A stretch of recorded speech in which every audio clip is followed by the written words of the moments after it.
Hey ladies and gentlemen, Richard Core Kenobi here, and I am back again for another review, and today we are reviewing Samurai Jack Season 5, Episode 1. I just got done watching it a few minutes ago, so bear in mind there will be spoilers, and we are, of course, going to be talking about the whole episode, so if you have not seen the episode yet, you can go watch it on Adult Swim, or you can watch it very legally on other websites.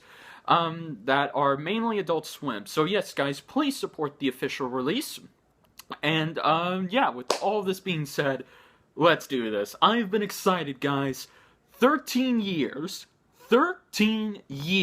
we have waited for Jack to return, and he's back. And all I have to say is, holy shit, this episode lived up to the hype. Right off the bat, this episode does not skim at all. It feels like an old episode of the show. Like, it basically, even though time has passed for us, it feels like just yesterday. So already this show opens very strongly.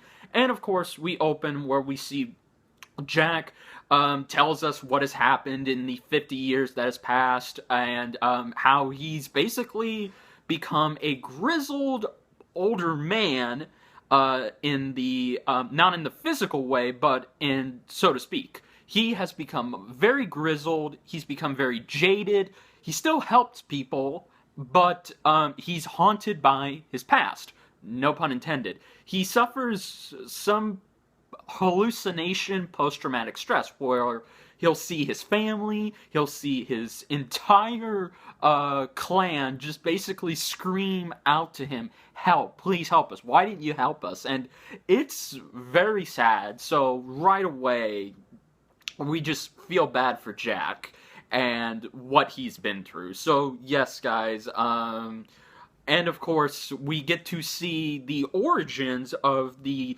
daughters of Aku. So basically, this one woman who I guess has relation and who now worships Aku, she gives birth to 7 babies, and those babies are going to grow up, I guess within the span of a few days, and they're destined to take down Jack before Aku returns. So yes, that's pretty much the episode. It's very simple, straight to the point, and I love it. And all I gotta say is that I think I'm gonna have to watch this episode 10 more times, because, my god, guys, it was amazing. And all I have to say is, finally, a continuation, a proper continuation that does things right. And also, too, yes, I'm at a new angle. I decided, so you guys don't have to see that, so I decided to film at a new angle. Hopefully this works out. If you guys like this angle, where you can kind of see my whole upper body and you see less of this, let me know and I'll go back to doing this, although I'm sitting right on my bed, so yeah. But, yes, guys, holy shit, where do I even begin? The art. Again, it's funny how this is digitally animated now, but the way they made it looks like it was hand-painted. So right away, artistically, it looks the same. The cinematography, the choreography, all of it is familiar and slightly improved. So, Jesus, it looks amazing. The voice acting is also good.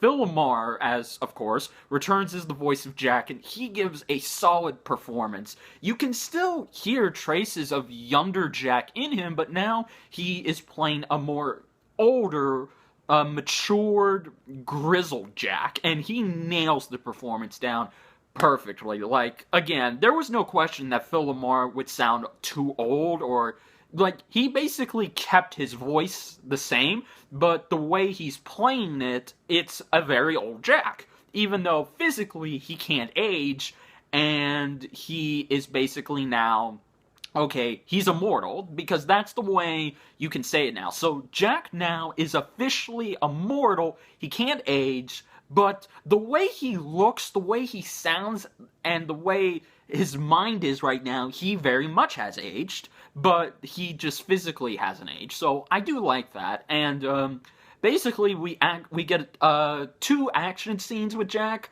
towards the beginning, and then towards the end with this assassin who is quote-unquote Aku's favorite assassin, and he's actually voiced by Tom Kenny, and I won't reveal what kind of assassin he is, but oh my goodness, it's just amazing.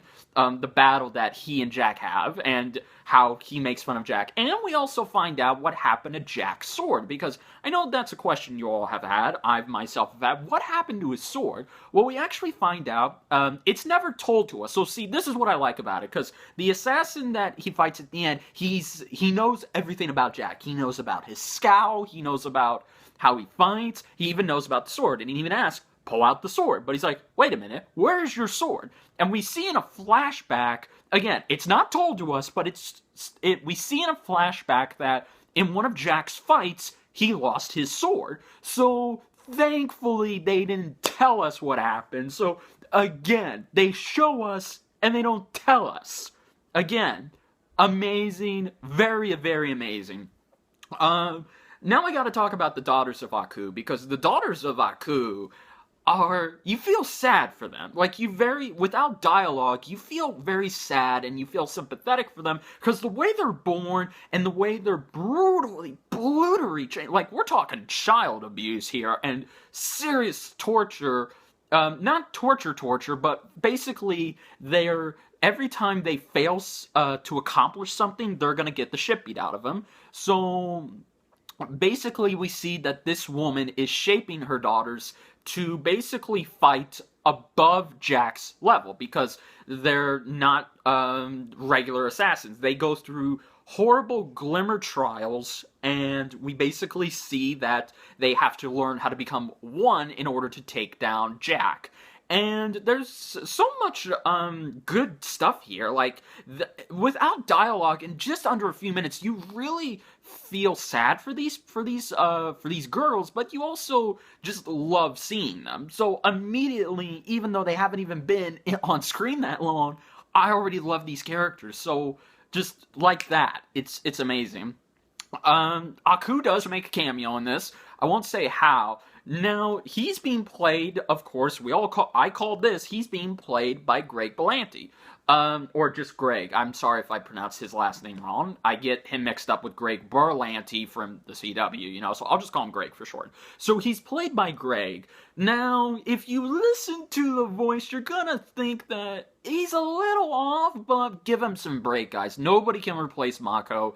And, trying to voice Aku instead of trying to voice Iroh, it's a huge difference. So I do get the feeling that Greg's going to improve over the season with his Aku voice. It's not going to be 100% like Mako, because no one can, not even Mako's greatest student, which is Greg, no one can replace him. So yes, there is that.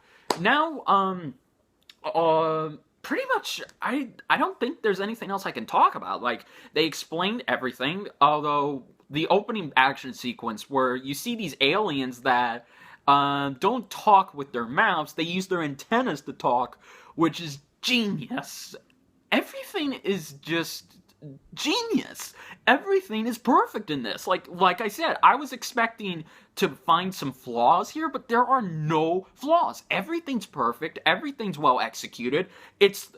I can tell the pacing is going to be very slow at the start of these couple of episodes, so it's not going to be fast paced. Although this episode does kind of, if there's only one slightly nitpick I can have with this episode, is that I wish it could have been more slower. I wish it could have, because it clearly gave us the backstory on what happened to Jack and his sword, and how these 50 years took a toll on him, but I would have liked to see more of that, and I slightly would have liked to see more of the Daughters of Aku, because they literally go from being born to mature adults in, I don't know, the span of a few days. So, and if you see Jack's battle, it's like, okay, so does that mean that the fight that Jack had with this assassin, did this happen days after they were grown, or do they just grow up in a couple of hours? I don't know.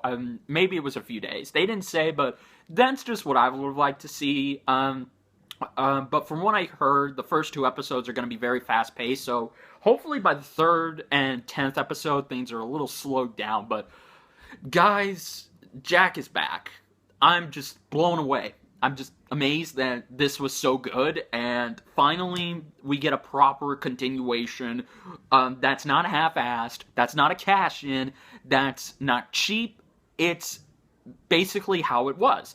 And what's even crazier, and again, the team could have done this completely different, but the theme song plays at the end and they keep the same credits. It's literally shot for shot the same credits from the 4 seasons. So okay, it even makes you feel like this show was always on. So it's like we're seeing this for the first time, even though this is now recent. So it's kind of weird, but I just love it.